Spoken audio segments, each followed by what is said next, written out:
चरणी आभाळ धरणी येऊन विसावले देवादिकांचे संकट जाई ग हरुणी तुझ्याच कृपेमुळे नाद झंकार तू सारा संसार तू नाद झंकार तू सारा संसार तू तुझ्या पायाशी आम्हा राहू दे आई जगदंबे आई जगदंबे आई जगदंबे आई जगदंबे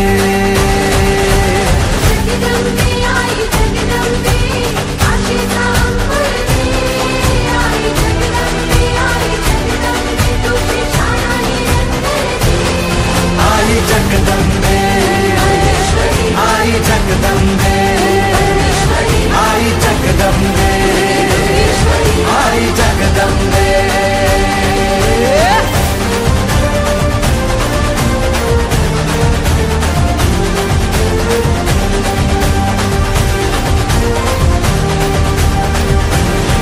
घाट घालू किती वाट पाहू किती लाट मायेची होऊ नये कणा कणात तू मना मनात तू जीवा शिवात तू अंबे हवा ऐकून भक्ताचा हाकेला धावू नये ओढ साठली डोळ्यात मन भेटीला तू रहे तुला पाहू किती गुण गाऊ पूर्ण देशामध्ये आणि संपूर्ण जगामध्ये नवरात्रोत्सव आणि हा शारदीय नवरात्रोत्सव हा अतिशय उत्साहाने उल्हासाने साजरा केला जातोय। पनवेल मधल्या आमच्या सोसायटी मित्रमंडळाच्या माध्यमातून हे या नवरात्रोत्सवाचं 20वं वर्ष आहे आणि या 20व्या वर्षामध्ये देखील अतिशय उत्साहामध्ये सोसायटी आणि परिसरातील नागरिक या नवरात्रोत्सवामध्ये सहभागी होत असतात। या नवरात्रोत्सवाच्या निमित्तानं सोसायटी मित्रमंडळाचे अध्यक्ष सुमित झुंजारराव आणि आमचे सर्व सहकारी या सर्वांनी मिळून या नवरात्रोत्सवाची पूर्ण तयारी केलेली आहे। परेश ठाकूर आणि त्यांच्याबरोबर सर्वच आमच्या सहकाऱ्यांच्या माध्यमातून इथे एक डोम टाकलेला आहे की ज्याच्यामध्ये पाऊस असला तरी उत्साहानं खेळता येईल आणि या व्यतिरिक्त देखील वेगवेगळ्या पद्धतीच्या बक्षिसांची लयलूट या नवरात्रोत्सवामध्ये आहे। दरवर्षी विजेत्याला 1 बाईक असते, यावेळेला 2 बाईक्स या ठिकाणी बक्षीस म्हणून ठेवण्यात आलेले आहेत आणि मला खात्री आहे की सोसायटी मित्रमंडळाचे सर्व सभासद आणि सोसायटीतील सर्व रहिवासी आणि या सगळ्या परिसरातील रहिवासी या नवरात्रोत्सवामध्ये उत्साहानं सहभागी होतील।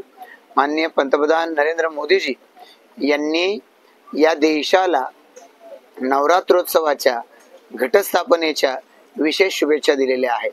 हिंदू संस्कृतीमधला आपला हा सण, या सणाच्या निमित्तानं पुढे येणारी दसरा दिवाळी ही लोकांची गोड हो या दृष्टिकोनातून घटस्थापनेपासूनच सुरुवात होते, ती म्हणजे GST नेक्स्ट रिफॉर्मची।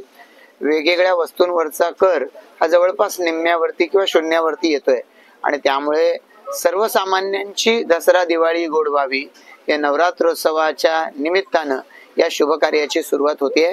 संपूर्ण देशवासियांना आणि विशेषत्वानं पनवेलवासियांना मी आपल्या सर्वांच्या मार्फत या नवरात्रोत्सवाच्या मनपूर्वक शुभेच्छा देतो। धन्यवाद। झंकार नवरात्रोत्सव हा पनवेल मधला बोलायला गेलं तर सगळ्यात मोठा नवरात्रोत्सव आहे आणि 2006 ला सुरू झालेला हा नवरात्रोत्सव 20वं वर्ष आहे आणि या 20 वर्षात कोविड काळात एकदा पूर आला होता, त्यावेळेलाच फक्त नवरात्री नव्हती झाली, बाकी पूर्ण 20 वर्ष आपण इकडे नवरात्रीचं गरबा हे आयोजित केलं होतं। यावर्षी नवरात्री उत्सव जरा लवकर असल्यामुळे पाऊस जोरदार आहे आणि पाऊस असल्यामुळे तुम्ही बघाल की सगळीकडे खूप असुविधा आहे, चिखल वगैरे आहे, म्हणून सन्माननीय सभागृह नेते परेशदादा ठाकूर यांच्या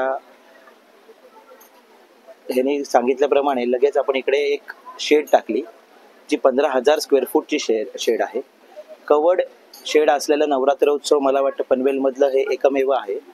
तर देवानी एक असं केलं की दरवर्षी 9 दिवस असतं, यावर्षी 1 दिवस एक्स्ट्रा आहे।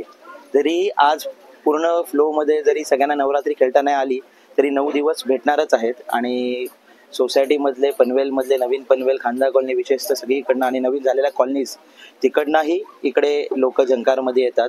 आणि या नवरात्रीचं वैशिष्ट्य असं आहे की ट्रेडिशनल ड्रेसमध्ये लोक जास्ती येतात. म्हणजे नॉर्मल क्राऊड तर येतोच, पण ट्रेडिशनल ड्रेसमध्ये प्राधान्य देतात आणि प्राइजेस वगैरेही तसेच असतात. कशा पद्धतीने अटी शर्ती ठेवलेल्या आहेत काय सांगता? ह्या वेळेला आपण 2 स्कूटीज हे देतोय. आपल्या नवरात्रीमध्ये असा एक नियम होता पूर्वी की जो स्कूटी जिंकलाय तो मेगा फायनलमध्ये परत भाग घेऊ नव्हता शकत. किमान 3 वर्ष तरी त्यांनी नवरात्रीमध्ये यावं आणि मग 4थ्या वर्षीपासून त्यांना बक्षीस भेटायचं. पण ह्या वेळेला एक स्कूटी अशी आहे की जे रेग्युलर येतील त्यांच्यासाठी आणि एक स्कूटी आहे की जो पूर्ण इव्हेंटमध्ये सगळ्यात चांगलं नाचतोय त्याच्यासाठी. तर जो लास्ट इयरचा विनर असेल किंवा त्याच्या आधीचा विनर असेल तोही या मेगा फायनलमध्ये पार्टिसिपेट करू शकतो. या व्यतिरिक्त आपण ग्रुप कॉम्पिटिशनही घेतोय. तर जो ग्रुप किमान 8 लोकांचा असेल 10 दिवस जो सगळ्यात जास्ती चांगलं नाचेल, ट्रेडिशनल ड्रेस थीम्स ज्या आपल्या आहेत त्याला धरून जो नाचेल त्याला 51,000चं पहिलं बक्षीस असणार आहे. त्यात क्रायटेरिया एवढाच आहे की मिनिमम 7 दिवस तो ग्रुप आला पाहिजे आणि 8 लोकांचा ग्रुप पाहिजे.